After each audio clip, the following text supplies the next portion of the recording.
bakit nangyayari po ito sa akin. Ang sakit-sakit. Alam ko wala naman akong kasalanan. Pero galit na galit si Fernando Jose. Ang bilis niyang makalimot sa mga pangako namin. Tulungan mo ako, Mama Mary. Nakayanin ko to.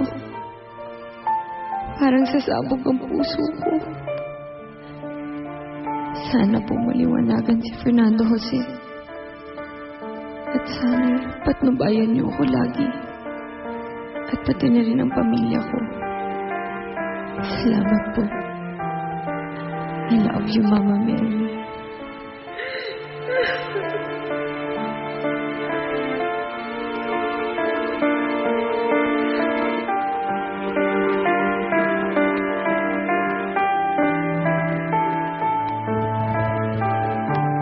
Mama Mary, tulungan din po sana ninyo ang babaeng nasa likod. Pagbigyan niyo po ang kahilingan niya para po di na siya umiiyak. Kawawa naman po siya. Ang dami na rin hinanakit at ikaw lang ang makakatulong sa kanya, Mama Mary. Tulungan niyo po siya. Amen.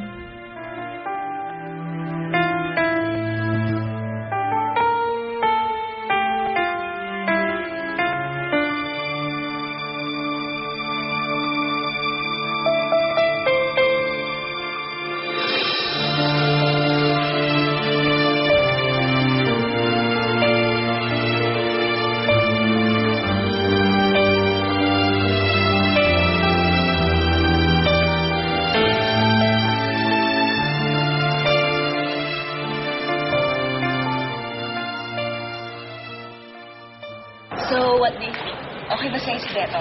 Naku, April, sobrang okay. Ang lakas ng dating, tapos ang bait-bait pa.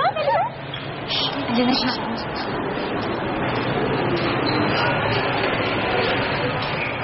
Ano? Tara na? Tara, kain tayo. Sige.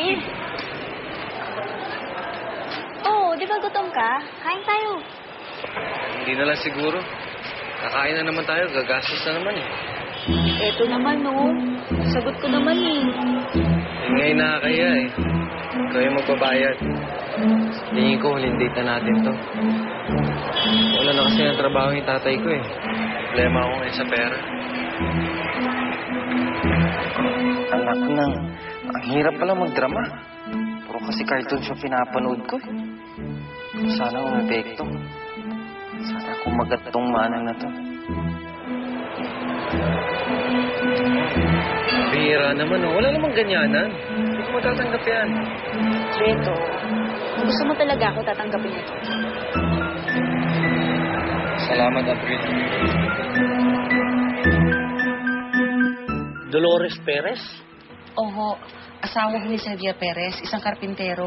Baka ho kilala niyo siya. Sayasya na kayo, hindi ko kilala yan eh. Tsaka taga rito talaga yan? Patingin nga natin. Okay na, Manong. Maraming salamat po. Sayasya na. Salamat po. Hindi kaya lumipat na yung pamilya ni Dolores nung mamatay siya. Kahit lumipat pa sila, hahanapin ko sila. Hindi ako titigil hanggat hindi ko nakikita ang anak ko.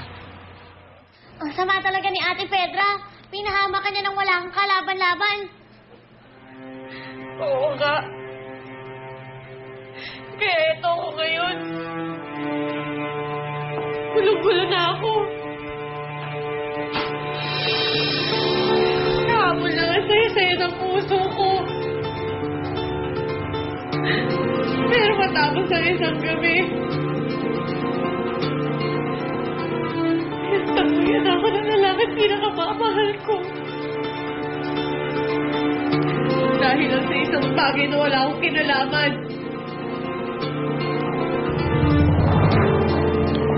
Bakit mo ginawa yun, Ate Pedra? Bakit mo ako sinira kay Fernando Jose? Saan galing yun? Yung alin ba? Yung picture niya ni Anibal? So, sinabi na pala sa'yo ni Fernando Jose? Oo! sinabi niya yun sa harap ng maraming tao. Kasal tinawag niya akong manloloko. Sinungaling. At sinabihan pa ako huwag na makipagkita pa sa kanya. Bakit mo ginawa yun, Ate Pedra? Bakit? Oo nga, nagluluksa ako. Dahil nakalaya na sa bilangguan, yung Soledad Romero na yon. Pero, matapos kong malaman ang kwento mula kay Gerardo kung ano nangyari itong gabi sa restaurant, I can't help but end my morning and rejoice. You just don't know how happy you made me feel, my son. Hindi mo lang alam, sobra akong pasaya. Dahil yun ang nararapat. Dahil naaawa ko kay Fernando Jose. Naawa ko kay Fernando Jose? Bakit? Hindi ko naman siya niloko, ate. Siya lang ang mahal ko at alam mo yan. Malay ko ba kung si Fernando Jose lang yung lalaki mo? O pati si Anibal? Sinungaling ka, Ate Pedra! Pwede ba? Huwag ka nga makisali dito! Malilintikan ka sa akin at tumahimik ka! Sagutin mo ko, Ate Pedra. Alam mo, inosente ako. Wala akong kasalanan pero pinahabang mo ko. I can clearly see na masaya ka nga. Sigurado ako, masaya na rin yung tinderang yun ngayon pagkatapos niya akong lokohin. Pagkatapos ko siyang mahalin. I should have never loved her. Wala nga, it's your turn. Ako na ba? Ano ko din tapon? Hoy! Yun, napakaingay nyo. Nanahimik ako dito. Dito kayo nag-aaway. Buisit. Anong kasalanan mo sa akin? Ha? Marami! At may kasalanan ka rin kay Fernando kasi dahil niloko mo siya. Hindi totoo yan. Wala akong kinalaman sa picture na yon. Mas lalong wala akong kinalaman doon.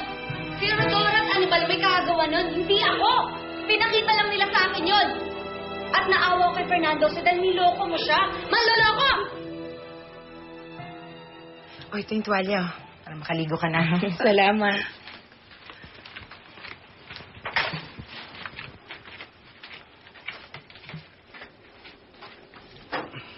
Roberto, totoo ba talagang lumipat na ng bahay si Javier? O ayaw mo lang pauwiin si Soledad? Ate, mahal ko si Soledad. Sa oras na matunto niya si Javier, nararamdaman ko mawala na ako ng pag-asa sa kanya. Yan ang dahilan kung bakit hindi ko tinuturo si Javier. Dahil ayoko siyang mawala sa paningin ko. Gusto ko laging lang sinadyan. Alam kong mahal mo si Soledad. Pero mali ang ginagawa mo. Kung talagang mahal mo siya, hahayaan mo siyang makita niya ang anak niya. Sinira mo ang pag-iibigan namin ni Fernando Jose. Dapat lang. Dahil sa simula pa lang, hindi na kayo bagay. Pinagsisiksikan mo yung sarili mo sa kanya. Pero mahal niya ako. Noon yun. Pero nung nalaman niya yung totoong pagkatao, binasura ka na niya. Wala ka ng kwenta sa kanya. Magiya ka, sinungaling ka! Sinungaling ka! Ate! Sinungaling ka! Ate! Ate Pedra! Ano? Ate Pedra! Kaya sinungaling ka! Bakit hindi mo ba kinagamit ako? Wala akong sinagay natin niyo! Ano? Itay si Ate Pedra kasi nagpakita ng picture ni Ate Rosalinda na ano? na nakikipag-alikan kay Anibal. Tuloy galit na galit si Fernando Jose kay Ate Rosalinda. Totoo ba ito, Rosalinda?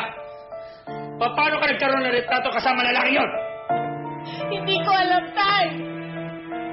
Wala akong matandaan na ikipag-halikan ako sa lalaking yon.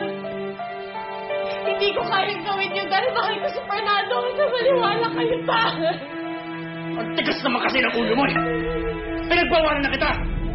Hindi mo inaalagaan ang sarili mo, kaya yan, napahamak ka! At ikaw naman, paano ka nagkaroon ng retratong gano'n? Javier, tama na. Paano? Magsali kang totoo! Pinakita lang po sa akin yun ni Rodora sa kanya, di ba, Tay? Nagulat nga din po ako eh. Pero hindi rin ako magtataka. Kasi talaga namang